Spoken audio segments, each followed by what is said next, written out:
It's Friday, May 18th. Let's talk PlayStation. Alright, so we actually have a lot of news stories to discuss. Kind of a loaded news week, so let's get right into it. We'll start off with a news story that came out right after last week's episode. Hate when that happens. But Sony actually announced what they're doing for E3 2018 because, well, we are going into June. June's E3, and that's always a big moment for the games industry. There's a lot of announcements, a lot of press conferences. Sony announced what they're doing. Not that great news, although not entirely surprising. So, their conference is going to be June 11th, and they're going to start at around 6 p.m. PDT, so that's around 9 EST. You can stamp in for your time zone wherever you'll end up being. But they also pretty much warned us immediately that the conference is going to only focus on 4 major Sony first-party games, and then a few third-party stuff interspersed in between. But basically, they're more or less telling you, don't expect any surprises. They're going to be focusing mainly on The Last of Us Part 2, Ghost of Tsushima, Death Stranding, and Spider-Man PS4. Which are 4 games that we already know about, right? Of course, we don't know much about Ghost of Tsushima. We've only seen very little of The Last of Us Part 2, even less of Death Stranding, and we've seen a decent amount of Spider-Man now, but we're going to just get more in-depth look at those games, and then, again, a lot of third-party stuff. So this has always been my concern, right? You've been hearing me talk about this for a while. You're probably sick of me saying this, but we know what a lot of Sony Interactive Studios, what all of the first parties doing, right? Everybody has announced games. It's like Guerrilla, for example, finished up Horizon, right? So we're not going to hear about what they're doing for a very long time. But we know generally what everybody's doing. So I said, like, these next few press conferences, PSX, TGS, if they do a Gamescom or a Paris Games Week, and especially E3, this very E3, specifically I said, I don't know what they're going to do for this event. There you go. Not really a whole lot to look forward to. But, at least they're telling you right away, which they have done previously. The last 1 or 2 events that they did, they pretty much said, like, hey, don't expect anything crazy. Same thing here. So we'll get we'll get a closer look at some of Sony's games. But just to kind of segue nicely into the next news story a little bit, as I just mentioned, Guerrilla Games and Horizon Zero Dawn, this is the news stories that Guerrilla has many new job openings. And, okay, not surprising, the developer finished a game, they're going to start their new project, and we won't see what they're doing for 2-3 years probably, and then another 4 or 5 years until the game releases, but the job listings themselves is what details what they'll probably be working on. Sure enough, a lot of the openings they have, they require quest designers, people that can place together quests and work with other departments within the developer to bring in environmental and characters and combat all together. Again, simulating into quests and whatnot. I'm paraphrasing all this nonsense, of course, but basically, they're working on another open world game. Yeah, it's probably Horizon Zero Dawn 2.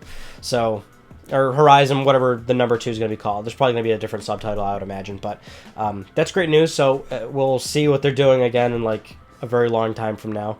Moving on, PS4 Firmware 5.55. It's available right now, and it just improves system performance. So there you go. Not really much to say there. Another news story I'd like to mention, Gran Turismo. It was recently announced this past week that the Gran Turismo franchise has reached a cumulative total of sales for 80 million units. That's a lot of copies of Gran Turismo that were released. Kazunori Yamauchi was proud to say that he's happy for the game doing so well, and all the way back from the first game being released in 1997 up until this point. So many people have played the game. He's really happy about that, but more so he's because that's the thing about what fascinates me about Gran Turismo is that a lot of people don't care about it, and that's all well and good, but the people that do care about it are so dedicated to that franchise, and they're so crazy about Gran Turismo and cars, and more specific to Yamauchi, this is all this guy has done his entire life is make Gran Turismo games, and he's pretty much gone on record to say many times like he's just gonna die making Gran Turismo games. He's never going to not do Gran Turismo games. It's just like his passion. And it's like he almost gets flack for it, but you got to give the guy respect, to dedicate your entire life to one specific craft. And it just, you got to imagine if he's so dedicated to it, it probably makes him very happy. So congrats to the team at Polyphony Digital for all the success. Now, moving on, publisher Deep Silver has officially confirmed that Shenmue III is not going to be released in the second half of 2018 like they originally scheduled. The game is going to be delayed into 2019. We have not seen much of Shenmue III in a very long time. Of course, I mentioned it because Sony made the dramatic announcement E3 2015, or was it 16? 2015. that Shenmue 3 was going to be coming back, and everyone was super excited, right? Because people are super passionate about that franchise as well. But we haven't seen a whole lot about it, and not that, like, we haven't seen much about it, right? So it's like, oh, okay, well, yeah, I guess we could see how it's going into 2019. That's fine. They say they need more time to polish the game. I don't know why they use the word polish. This seems like a significant amount of time that they end up needing. Because if the game was going to be released the second half of 2018, I mean, sure, we're, like, coming up on the second half, but the fact that we've seen very little about the game tells me that there's probably much more work they need to do than polishing the game. Because it's still a broader example of them saying, oh, into 2019. They didn't say first half or anything, first quarter, none of that. So they still probably don't have a great idea of where they want to be with that game yet. So it'll probably take a little more time. All right, let's talk about the PlayStation Vita. We've got some definitely something interesting to talk about. Well, the first one is that Stardew Valley coming to the PlayStation Vita. So that's awesome because that's like kind of a big game for a lot of people. And it's a great game on handheld. It's actually on Switch, and it's a great game on Switch. So it'll feel right at home on the Vita, and the great thing is it's also cross-buy, so if you already have the PS4 version, you're getting the Vita version for free. God, we haven't talked about a news story like that in, like, over a year and a half, probably. Like, oh, yeah, this Vita game was announced, and it's cross-buy. We haven't done that in forever. But that's a thing, right? Stardew Valley. Now the not-so-good news, which is that PlayStation Vita physical game cartridges are going to be ceasing production and manufacturing March 2019. Sony actually set a deadline for this. So that's fiscal year 2018. That ends around March 2019. And the two other dates that they set, June 28th, 2018, so that's very soon, is for the last product requests from developers and publishers. And then February 2019 is the final purchasing orders from developers and publishers. But then March 2019 is basically yet no physical game cartridges for PlayStation Vita. The interesting caveats to this is that they are still going to be doing digital sales for Vita. They were quick to mention that. Games can still be released digitally on the PlayStation Store storefront. And also, this is only for North America and Europe. So actually, in Japan, Vita cartridges are going to live on past 2019. Now, when this news story came out, a few people reached out to me and said, oh my god, Ryan, you're right about Vita being over in 2018, because that was one of my predictions at the start of this year, was that I personally thought, you know what, 2018's it. Sony's going to cease manufacturing for Vita and PlayStation 3. But you know what, this news story actually tells me that that's not going to be the case.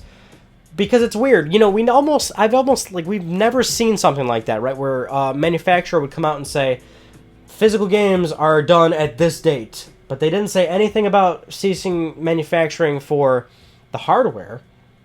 It's just weird, right? So this actually, despite the fact that this is not very good news, this kind of tells you that actually Vita will still be around for past 2019. At the very least, in Japan, where that's the only market where the Vita stays relevant and actually gets consistent releases. But that means that Sony will still keep making hardware, presumably, right? Certainly they could stop manufacturing the system and still release games and still support the release of games on it. Because that's basically what they were doing with the whole idea of saying, okay, well, no more physical games, but if you're releasing a game digitally, that's all well and good. Nothing about this is great news, but if anything, this kind of leads me to believe that Vita may have a little bit more time in terms of the actual hardware. But if anything, when you look at it, this is 2008. If it goes into like around November 2018, they're still manufacturing the system. That means Vita's actually been on the market for 6 years, and whether it did or didn't do well, which spoiler alert, it didn't do all that well. It actually technically survived an entire full life cycle, and that's what I mean. It survived it. Like, it didn't die prematurely. Like, Sony didn't stop manufacturing it. They didn't stop telling developers if you can't make games for it anymore. Like, they still let the system go for this for this long. So 6 years is considered like a full life cycle. It didn't do great. It didn't have a good run, but like if it dies in like 2019 or something, people are gonna be like, oh my god, the system died forever ago. Well, like, no, now it actually died, but it just kind of like was crawling for that whole time. You know what I mean?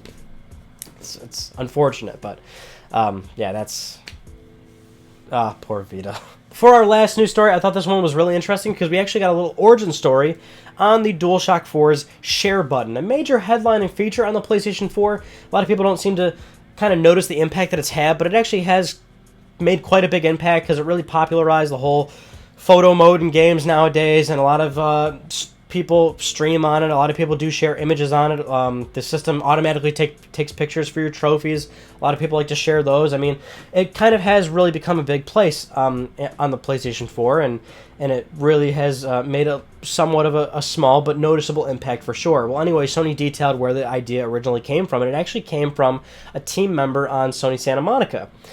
So at the time, a lot of first-party studios were also helping out a little bit in conceptualizing ideas for PlayStation 4 and the DualShock 4, and that was the thing, right? And basically what the company also struggled with was the idea of adding another button to the system, because they thought, okay, we definitely want to do something with letting people share their images, letting people share their gameplay, but the big problem was, you know, how do you make that easily accessible? So they said, okay, let's add a button to the DualShock 4. They didn't want to just add another button because the company felt there were already too many buttons on the DualShock.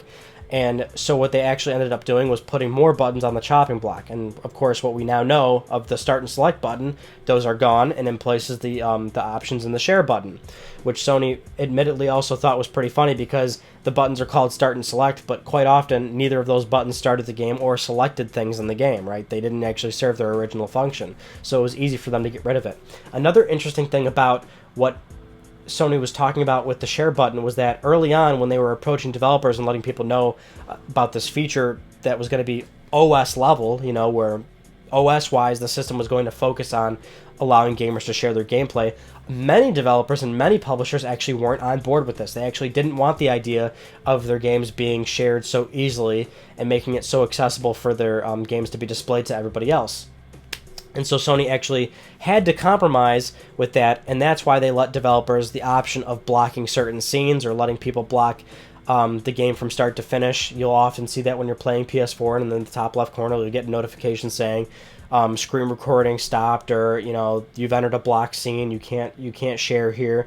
That's why Sony actually put that in to appease developers. This isn't something Sony wanted people to do. Sony actually encouraged developers to let people share their games, which I found kind of surprising, right? Because typically, you know, something like that, it seems overly consumer friendly. You would immediately think that the console manufacturer or any multi-billion-dollar corporation would be a little bit more insidious in how they want to control things and how they want to control the kind of content you can view and the kind of content you can share. But this is actually something Sony wanted to do, and all the developers, whether first party or third party, I guess mostly third party, they were the ones that were a little hesitant on it. Of course, nowadays the tune is much different, because now they sort of embrace that in the world we live in, which is a lot of streaming, a lot of YouTube, a lot of social media.